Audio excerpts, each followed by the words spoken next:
মাসালাটা হলো, আপনি যদি বলেন ভাই কারোর পিছনে সমালোচনা করা ঠিক না ভাই, ভাই গীবত করা খুব ভয়াবহ গুনাহ ভাই, কোরআনে আল্লাহ তাআলা এটাকে মৃত ভাইয়ের গোশত খাইলে যেরকম অপরাধ নোংরামি এটাকে সেরকম বলেছেন, এবং গীবত পরিষ্কার হারাম, আল্লাহ তাআলা নিষেধ করেছেন। আপনি আরেকজনের গীবত করেন না, এটা বললে তখন ওই লোকের শয়তান ওহী করে, শয়তান তার মাথায় দেয় বুদ্ধি, সে তখন জবাব দেয়, দেখেন ভাই আমি যেটা বলতেছি সত্য বলতেছি, আমি কোনো উল্টাপাল্টা মিথ্যা কথা বলতেছি না, আপনি চেক করে দেখেন।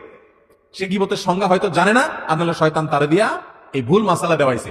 আরেকজনের পেছনে আপনি কোনো কথা বললেন যে কথাটা সত্য, কিন্তু তার সামনে বললে সে কষ্ট পাবে, এটা সত্য হওয়া সত্ত্বেও কি হবে?